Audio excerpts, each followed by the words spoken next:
welcome to watching the game. I'm Idrees joined today by Yunis as we are going over the match day 2 and half of match day 3 of the EuroCup.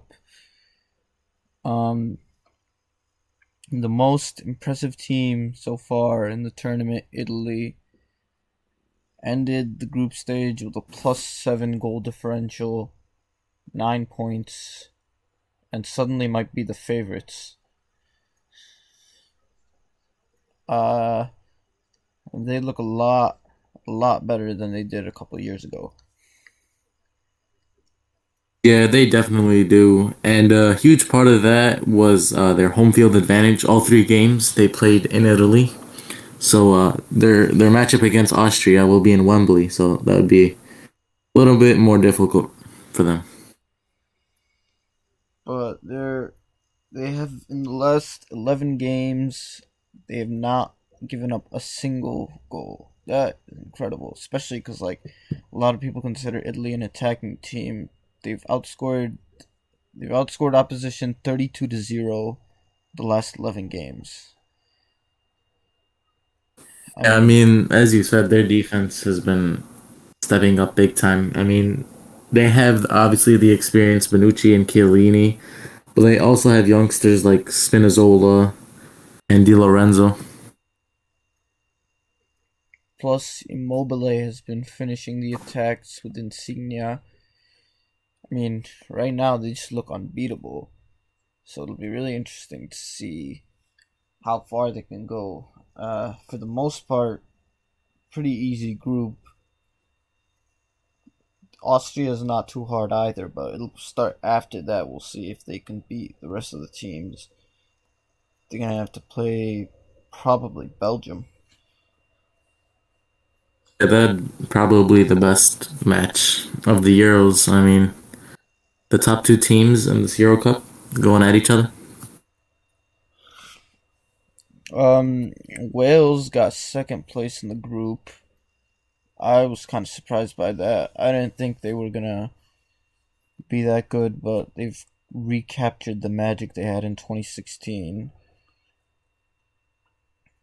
They drew with Switzerland. They beat Turkey easily, and that was all that they needed.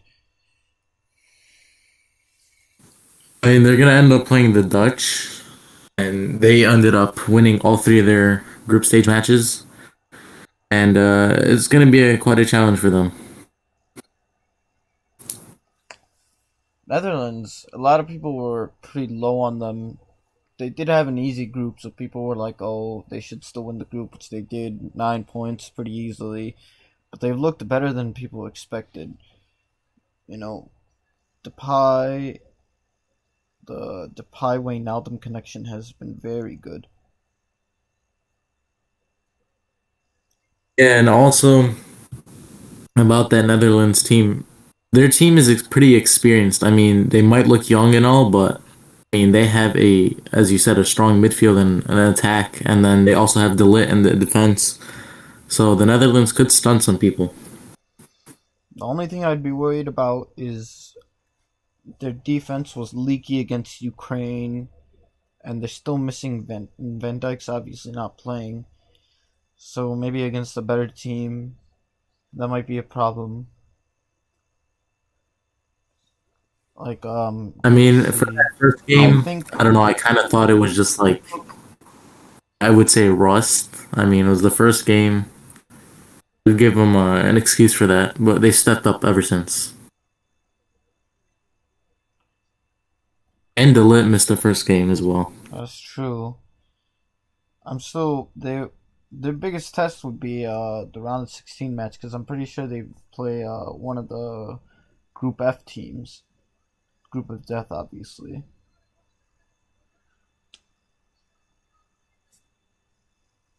Oh, they won't play second place in Group A. No, I just the way they do it's complicated.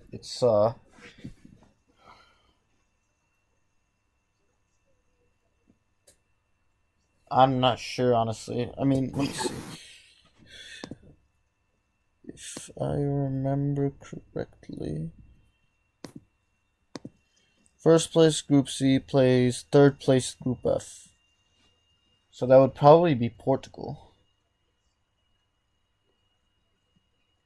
Yeah, if France and Portugal were to come to a draw, which I assume would happen, yeah, Portugal would be third. And Germany could actually end up top of the group. What do you think about their performance, their 4-2 victory against Portugal? Um, it was very good attacking. So they've shown their wing backs, Kimmich and Gosens did great, but I'd still be worried about their defense. France kind of tore them apart. Portugal did pretty well against them too. They kind of lucked out late. It was a little surprised that game wasn't a little closer. It was still a really good game, but puts Germany back in like the driver's seat because now they just have to play Hungary. It should be pretty easy for them. Yeah, it could be. So after match day one, we all assumed that, it's going to be between France and Portugal. But then after Germany's outstanding play against Portugal, they got their attack back. They could end up top of the group.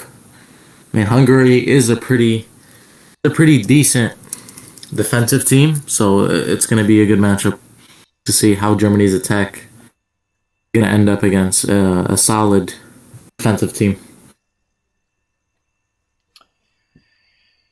This would all be a lot easier to sort out if France didn't just choke to Hungary. They could have basically already had the top spot wrapped up, but they messed up. They had a few, yeah, they had a few opportunities, but if I believe Benzema was called off for one of the goals, and Griezmann had just the equalizer. So yeah, I was pretty taken by surprise that they drew with Hungary. They had like three opportunities in the last 10 minutes. They all messed up. Mbappe had one wide open, but he didn't finish it. It's like now they could have guaranteed themselves first place, which means they would have played. They would have had a pretty easy path to go to again to play third place in Group A, which was probably Switzerland. Instead, nope. And what else? So Right how now, exactly do they determine which third seed advances? Is it by the point of I the don't goal know. differential? Or, Oh, they choose. I don't know how. I know how they pick third place teams to advance. It's probably like the best first place team plays the worst third place team that advances. That's my guess. Otherwise, I'm not sure. I won't try to understand what UEFA does. It's already too yeah, confusing UEFA enough is to. pretty complicated sometimes. Let's talk about the games going on right now. Literally, like for like a minute there, Denmark was about to go through because Belgium scored and Denmark scored, and they were up 2 goals, and that's all they needed. But then they called that Lukaku goal offside, even though he wasn't, and Russia got a penalty. So right now, Finland is going through. That would be surprising because Finland has barely done anything this tournament.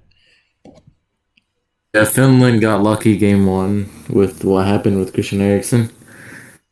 Um, and then they won against Russia. Oh, excuse me. Actually, they lost. They lost against Russia. They beat Denmark. If they draw with Belgium, they still end up in second place.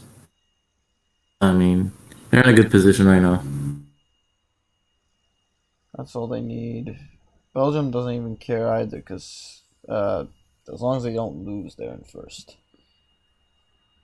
in the group. Um, but yeah, this is like Denmark's playing much better this game. This is how I expected them to look, but it might be too little, too late. Yeah, it seems so. other two groups. Group D, right now England and Czech Republic are tied at the top. Czech Republic has the advantage on goal differential. But they get to play each other tomorrow. Yes, they play tomorrow. It'll be interesting to see how both teams approach it. It might just be like, oh, we'll take a draw, because as far as I can tell, it might be better to get second place. Kind of like the same thing that happened to England in the World Cup a couple of years ago. Because when they got second place, they had an easy path to the final instead of going through like Brazil and France.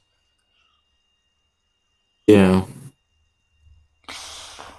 But I'm still disappointed in Croatia so far. They have to beat Scotland by a couple goals in order to advance. They have not looked good at all. It's not the same team from 3 years ago. It's definitely not the same team. They would need the Czech Republic to beat England. No, I'm sorry, England to beat the Czech because they lost to England match day one. Yeah, but So at they this, need a few scenarios to happen. that would be for second, but they can advance as third place as long as they win. Because now you have what's it called? Group A and C, Group C already. The third place team only has 3 points, and it's looking like Group B, the third place team will also only have 3 points, which would mean what's it called? 3.4 points gets you through, and Belgium just scored on a super wacky goal that they're definitely gonna call the own goal. Yeah, most likely.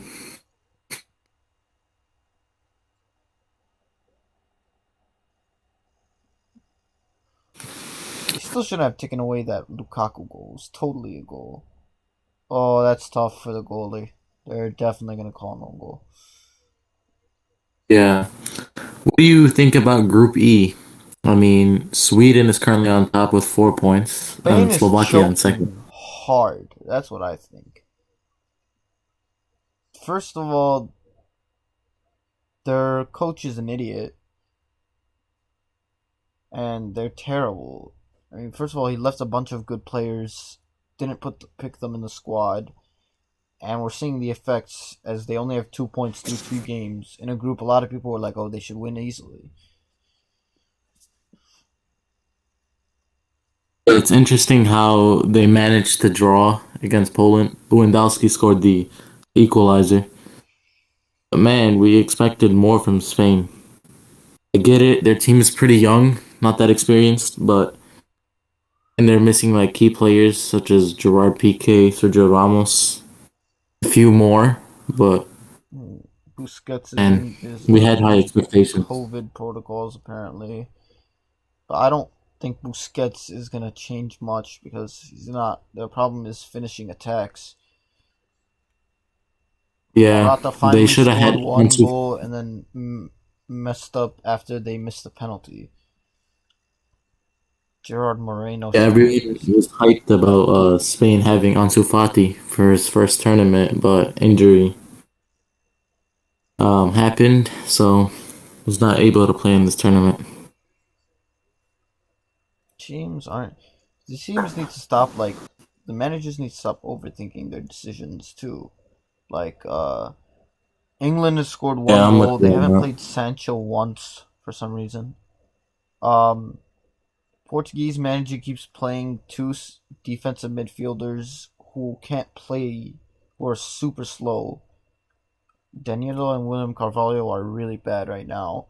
He keeps playing them over Renato Sanchez. Every time he puts in Renato Sanchez, they score a goal immediately. He needs to play him more. He needs to Yeah, he start him has less a more. pretty decent effect on the attack. I think they could just take out one of the two. Maybe start Renato Sanchez, and then if worst comes to worst, just take out if they end up starting William Carvalho, take him out in the second half for Danilo. The main reason Semedo got destroyed by Golson's last game was because He had to keep helping Pepe because the defensive midfielders were always late to get back. And they can't really have their wingers come back because they need to stay up for the attack. So if Portuguese manager doesn't change that, they might not even get through. I mean, they definitely need a big game against France. They just need a If they draw. tied, would that get them through? Yeah, 4 points gets you through basically. That's all they need.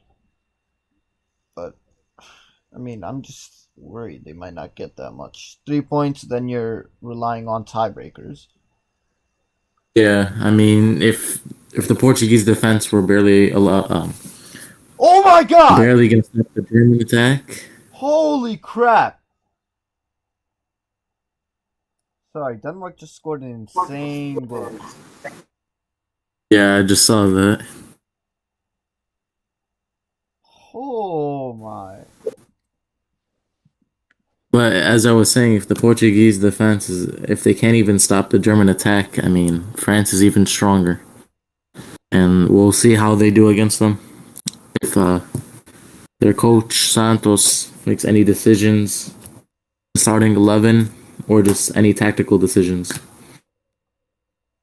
I really hope he does because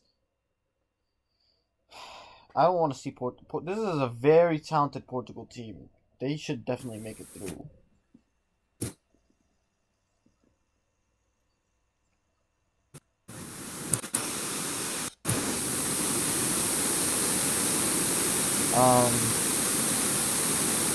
Most disappointing team from the tournament, Turkey, easily.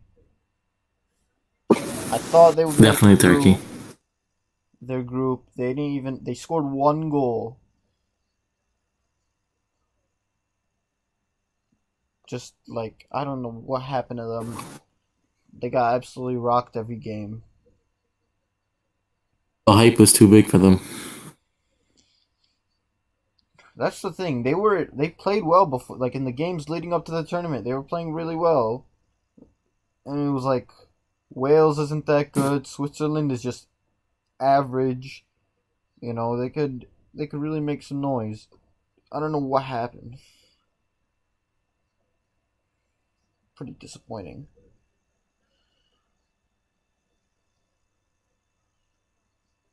And then I think Ukraine was kind of disappointing too. They weren't expected to do a lot, but kind of had a chance to easily make the next round. They missed out. Yeah. I mean, it would have been interesting to see if they tied And with the another one for Netherlands Denmark. match day. That's 4. They're good as long as Belgium doesn't blow this lead.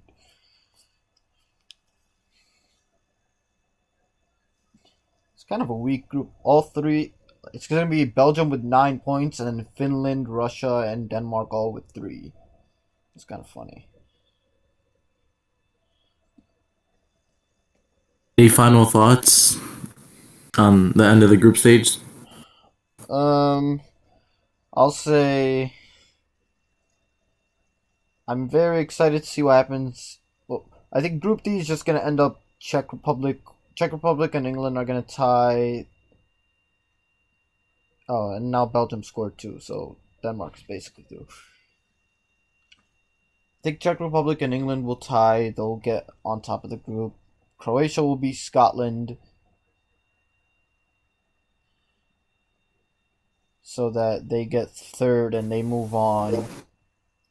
Let's see, Group E. Group E is the craziest one because literally any permutation of rankings can happen. Like Poland, who has only 1 point, can get first. And Sweden, who has 4 already, can get last. I think it would be like Poland wins by a certain amount of goals, and let's see, Slovakia and Spain tie. That's how they would get first. I think Yeah, I it'll seen end a up. 1-1 tie over there. I think it'll end up like Spain and I think both games will be draws. It'll be like lame. Sweden will get 1, Slovakia 2, Spain 3. Spain will be like Portugal 4 years ago, where they got through with 3 ties. Then Group F, I think Germany will beat Hungary, and France and Portugal will draw, so that they also get through. Seems about right. Do you have any different thoughts from that, or like different positions? No, not much different. I mean, as you said, looks like um, we're gonna have one wild group between Spain, Slovakia, and Sweden. Um, there is a chance that, as you said, Poland could actually qualify somehow, even though they performed pretty poorly the first 2 matches. Other than that, I mean, I agree with your predictions. I'm very excited to see it play out. Alright, we will be back with you guys later in the week to talk NBA playoffs and the draft lottery. See ya.